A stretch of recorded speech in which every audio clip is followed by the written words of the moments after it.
people are confused about what's going on. First of all, taking psychedelics has a certain measure of chicness about it. Well, everybody wants to be chic, and you can get into the club merely by saying you took it. But you don't want to lie like a dog, so the way to get into the club without paying your dues is to take some pissant amount and then run around raving about that. So when we talk about the psychedelic experience, it's not clear we're all talking about the same thing. It's sort of like talking about France, and you have the people who changed planes in the airport and the people who moved there for 30 years and learned the literature and got a job and married the locals. So the way to do psychedelics is, I believe, at higher doses than most people are comfortable with, and rarely, and with great attention to set and setting. The social use of psychedelics in the club scene or at rock and roll concerts and so forth, I mean, when I go to those kind of scenes, I just smoke pot. I don't, because I want to be part of what's going on, I want to have a good time, but you would be nuts to take a major psychedelic in that circumstance.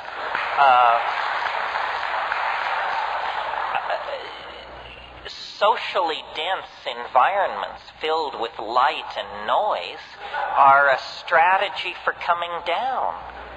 You know, I mean, if you took a drug you didn't like, the smartest thing to do would be to jog around the block 10 times and then chop a bunch of wood. Very similar to dancing your ass off, in other words.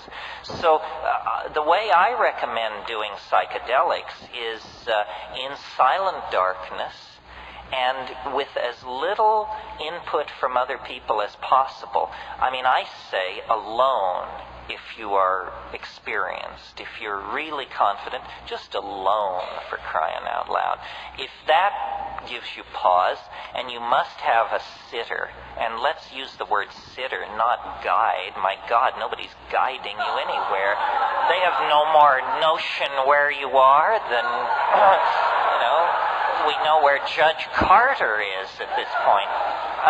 So the sitter, and my idea of the perfect sitter is, you have a little Tibetan bell by your side, and the sitter is 3 rooms away, and if you need the sitter, you ring the bell, they stick their head in the room and say, "It's cool, lay down," and, do that.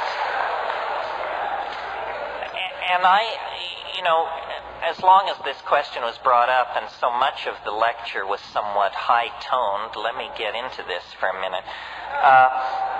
There are thousands of altered states. We know them: orgasm, indigestion, 2 cappuccinos, where tequila takes you. So endless altered states. And I'm not really interested in them more or less than any of you are. I mean, they're part of life. But what I'm interested in as an experimentalist, as a connoisseur of nature, somebody who loves fossils, butterflies, rainforests, that kind of thing, is this family of compounds called the indole hallucinogens. Indoles. And they cause hallucination.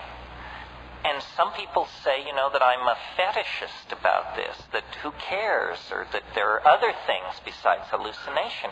Yes, I know, maybe, and of course, but the reason I'm so fascinated by hallucinations is because, to my mind, when you're hallucinating, you have an absolutely clear proof that you are not generating this material. It's not funny ideas. It's not racing thoughts. It's not insight into what your boyfriend really meant yesterday. That kind of thing we all can generate by just inspecting our own minds. But a hallucination is to be in the presence of that which previously could not be imagined. And if it previously could not be imagined, then there is no grounds for believing that you generated it out of yourself. I mean, we should each know our own inventory. You know what's in your cupboard. You know what's in your chest of drawers. For God's sake, you ought to know what's in your mind. Well, then if something comes forward and you say, that's not mine, that's not in my inventory, then you have a kind of perfect proof that this is coming from somewhere else. And then the question becomes, where? And we can set off into that. Opinions differ, and nobody has God's truth on it. A reductionist, somebody who didn't like these substances, would say, oh, well, it's just neurological chaos. It's just you've interrupted the normal functioning of good brain chemicals, and evil brain chemicals are now giving a sense of a chaos.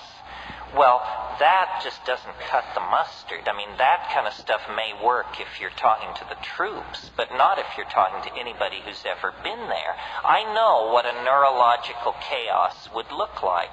It would look like bright lights, moving patterns, colored this, something that. It would not be ruins, landscapes, machines, paintings, works of art, building plans, weapons, bits of manufactured technological detritus. These things are too coherent. They're objects in some kind of superstructure of the mind. And for me, this was the revelation. I didn't get into this business by being an airhead or a screwball.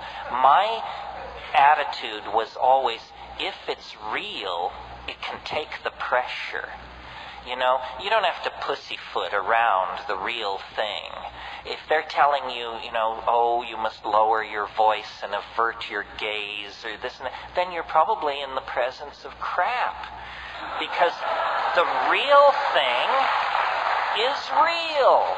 It doesn't demand that you adjust your opinion to suit it. It's real. That means it is preeminent. That means it sets the agenda.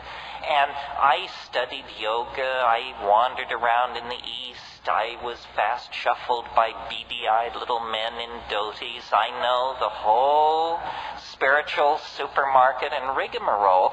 And I find nothing there to interest me on the level of, 5 grams of psilocybin mushrooms in silent darkness. I mean, that's where the pedal meets the metal. That's where the rubber meets the road.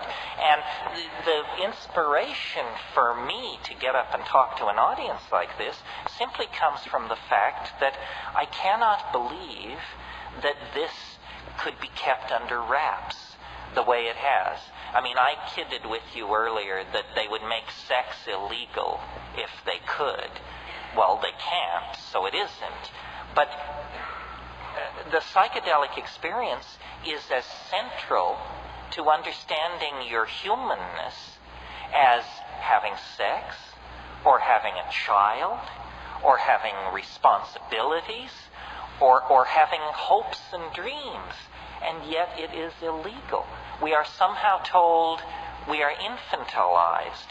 We're told, you can wander around within the sanctioned playpen of ordinary consciousness, and we have some intoxicants over here. If you want to mess yourself up, we've got some scotch here and some tobacco and red meat and some sugar and a little TV and so forth and so on.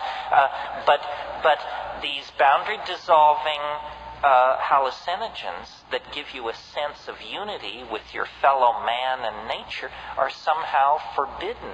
This is an outrage. It's a sign of cultural immaturity, and the fact that we tolerate it is a sign that we are living in a society as oppressed as any society in the past.